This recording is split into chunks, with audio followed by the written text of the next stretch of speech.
So there's something I don't understand in the gaming community. I'm a 19-year-old gay guy, so maybe that's why I don't get it.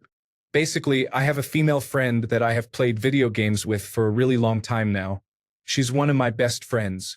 We are on the same Discord servers, and every time one of us joins a new server, the other follows a little bit later. But the thing is, every time she joins a new server, there's always a swarm of guys who come into her direct messages to flirt with her, even though they don't know her or even what she looks like. The simple fact of seeing a girl in the same Discord as them makes them completely crazy, and it's awful. From my perspective, it sometimes almost feels like harassment. She told me that no matter how many times she rejects their advances, they come back the next day. That's something that, as a gay guy, I don't understand. I would never imagine myself spamming someone's direct messages, even though they're not interested. So why is this happening to her? Why are those guys so disrespectful? Sometimes I try to see their point of view in the story. They never had a girlfriend. They have very low experience when it comes to talking in a friendly manner to a girl. But, that doesn't excuse this behavior. Why are gamer guys so obsessed with girls to the point of harassing some? That's my question. I'm not putting everyone in that category. I know not all men are like that. Story 1. This is a good question. My girlfriend actually got me into gaming, but I wondered the same thing. She stopped using a microphone when I joined her because she said she didn't like talking on the microphone because she didn't like her voice on the microphone. I didn't mind.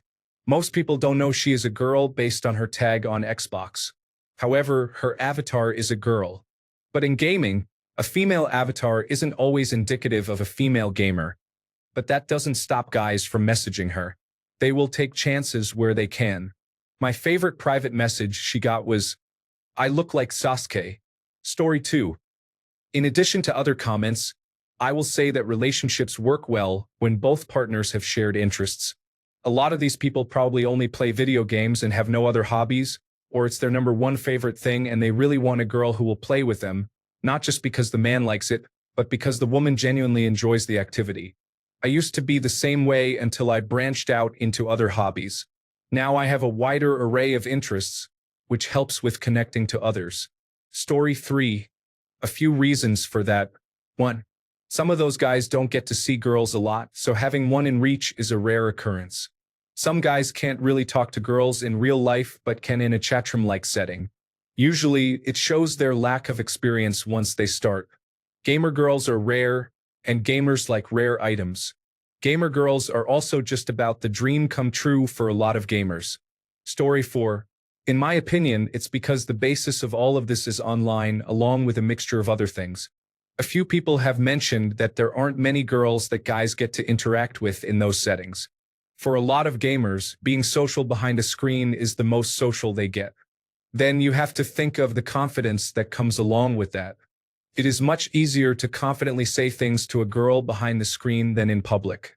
Had any of these guys seen her in public or seen any girls in public that they found extremely beautiful, to compare to the rareness of being a girl gamer, they wouldn't say anything. So basically, the harassment becomes much more common compared to in the real world. There are men that harass women everywhere, but my guess is that in an online community, it becomes much higher simply because they don't truly reveal their identity as they do it. Not to mention, I have a feeling, not to make a horrible judgment, that if most of these guys' social lives are through Discord or gaming chat rooms, then the odds that they have romantic interests in the outside world is just smaller. And then the last fact I would add in is that if you go into public, it'll be pretty evenly spread of girls and guys. In their social world online, it's mostly guys. So a girl being there is much more noticeable, likely causing more people to want to act on it. Behind a screen plus more likely to be single or antisocial plus much lower girl-to-guy ratio equals more likely for harassment, and a lot of it, unfortunately. And even though it is awful and I don't condone it, I wouldn't take much stock in the type of harassment she receives. Hopefully, she understands that the guys harassing her literally have nothing better to do than play games. It's fine to play games all the time, but it's not okay to be a jerk. If she ever fears that her life is in danger, though, of course she should act on it. But mostly I'm guessing she just receives a bunch of creepy or half-hearted flirting that won't go too far. Hope that somewhat answered your question. Edit. And of course, another huge factor would be the shared interest and new conversation topic. They found a girl and they have something to talk about that will surely keep her interested. They no longer need to ask questions to see what she likes and to spark a conversation. They have figured out the conversation piece ahead of time because of the fact that she games. Story 5. A lot of guys interact with women very infrequently. Simply knowing that someone is female and interested in the same sort of thing you are is enough to get a decent chunk of people completely infatuated. Story 6. I'm a girl, but the amount of times I've been playing with my headset on and the second guys realize I'm a girl, they have two reactions. 1. Go really nice and eventually turn creepy. 2. Immediate sexism. Like, come on guys, I bought the game just like you did. I want to play in peace and get away from the struggles of real life. I'm not playing to hook up. Now cover my line of fire, and I'll do the same for you. Story 7. When I was young, interacting with women rarely happened unless they were related to me.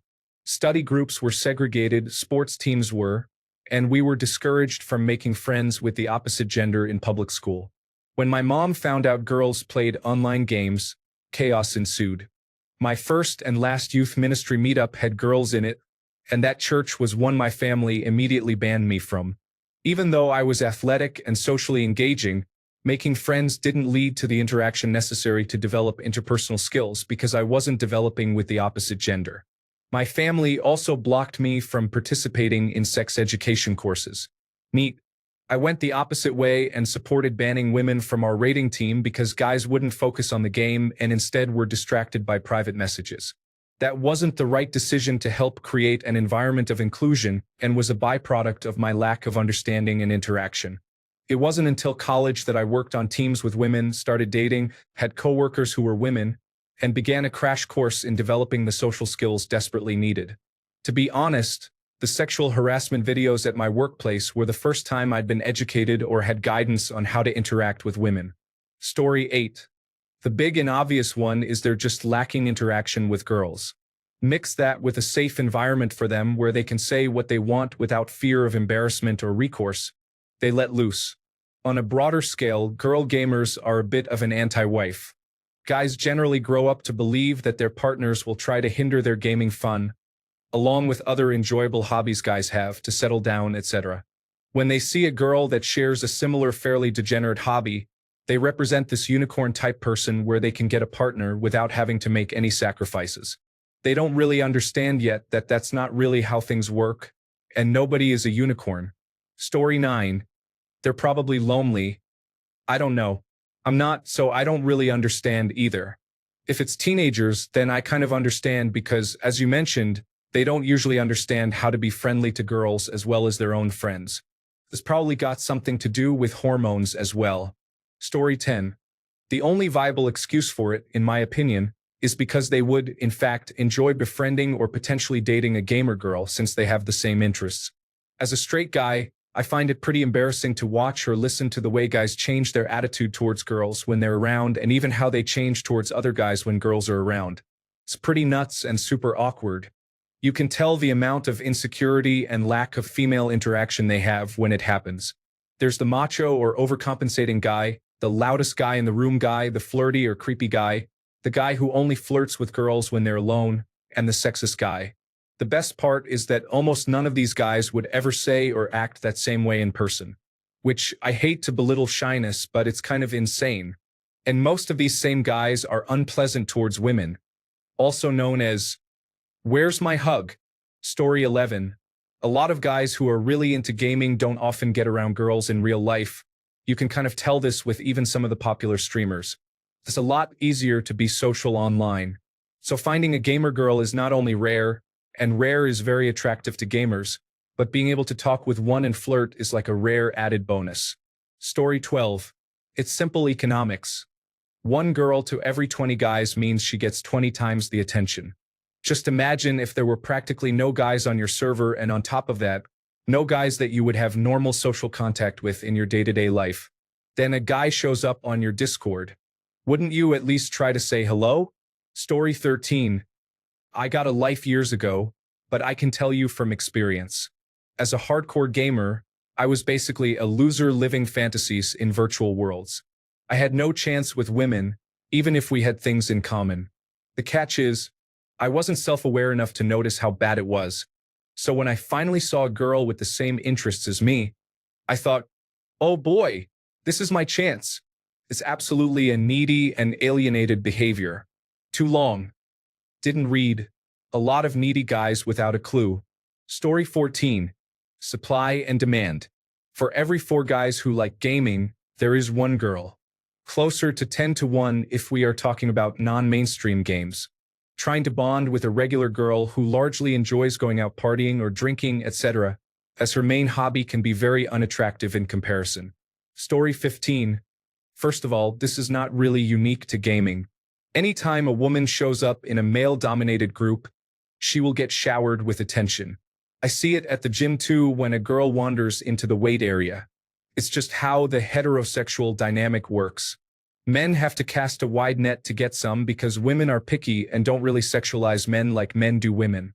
Online, it's just lower risk and effort to send a direct message, so if a guy can do the same thing with some anonymity, she's gonna get that much more attention.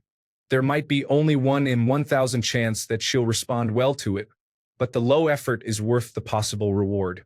Also, gamer guys see gamer girls as kind of the holy grail of girlfriends.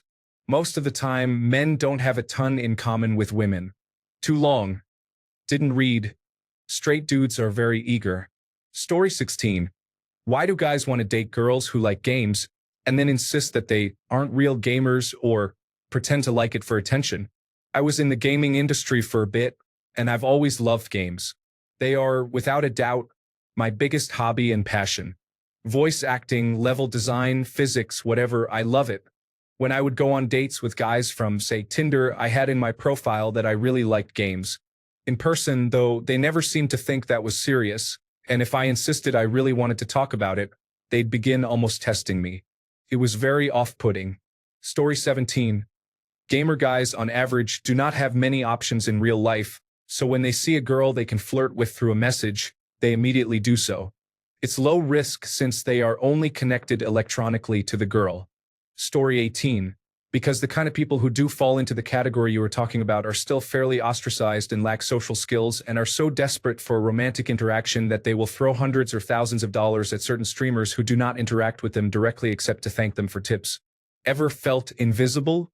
Feel that way for 10 or 20 years and see how well adjusted you are by the end. That is a lot of these people's lives. It is not an excuse, but it is easy to see how people end up that way. Story 19. I'm a gamer, and I understand what you mean. I've seen a lot of guys doing that, which is just weird to me. I've known a lot of girls on Discord who have complained to me about it, and the only explanation I could come up with is that they are desperate. Story 20. Shouldn't this just be online guys instead? Like, be a girl on Instagram or Facebook or wherever. The creeps will come rolling down as soon as you finish your profile. Story 21. Girls playing games is rare, at least compared to guys, especially in the competitive scene. I have 500 hours on Rainbow Six, and I've never heard a girl speak in team chat. I've seen girl gamer tags, but none of them have ever spoken. So it's probably 2 things. 1. It's rare to see a girl gamer, especially a competitive one. There are a lot of gamers who are starved for attention from females. Story 22. Couple reasons I'd say. 1. If they are playing games all day, then they don't meet any girls. 80% of girls in games, non-player characters, are for their sexuality or romanceability, so they are attractive and somewhat perfect in at least one way. Because of that, gamers might come to believe that all girls will drop their skirts for them, since that's the only sort of girl they are familiar with. They've got nothing to lose by doing it. Story 23. I think it's either because they don't interact with girls very often or because they are somewhat horny people. Although that doesn't apply exclusively to gamers. Story 24. Forever alone jokes are funny, but the actual reason is that there's a pretty clear divide in the average interests and hobbies of men and women. That, combined with an imbalanced market, women generally have more freedom to be choosy, makes it difficult to find a girl who is into the same things you are to the same extent. And if the only thing you're into is a super nerdy hobby that's historically pushed women away, well, it makes your dating prospects much narrower compared to someone with a wider variety of hobbies. Simply put, Guys who only participate in male-dominated hobbies jump at the chance when they see someone they could share that with because it's so rare. For instance, a big part of my life is sitting in front of a screen and watching anime with great storytelling. Demographically speaking, if I want to find a girl that shares that specific interest, I'll have to take a chance whenever the opportunity arises because they're much rarer than finding women at a cycling or book club. If 80% of your social interaction is running a guild on World of Warcraft or playing Friday Night Magic, there are about 5 single women you'll encounter in an entire lifetime of those hobbies. And if you don't say anything when one comes along, well, now there's 4. Story 25. Honestly, I don't think this is a gamer thing, just a guy thing. I don't game, but my social media inboxes are the same way. It's like guys just figure they should hit on everyone and eventually somebody will bite.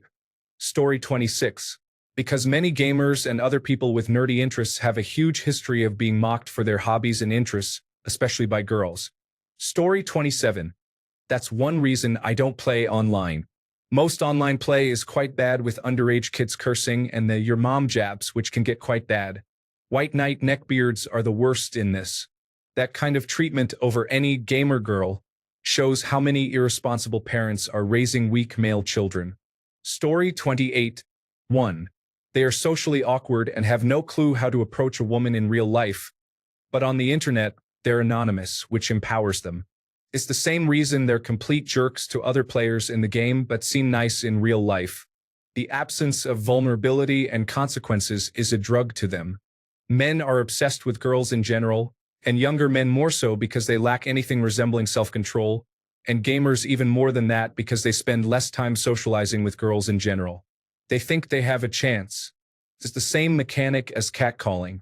Shouting from the crowd is safe and, for some reason, they believe the woman will instantly drop their guard and throw themselves upon the catcaller. In some cases, it's a power dynamic. They don't feel the girl belongs, so they behave like a bro to chase them off. That's why I love this video so much.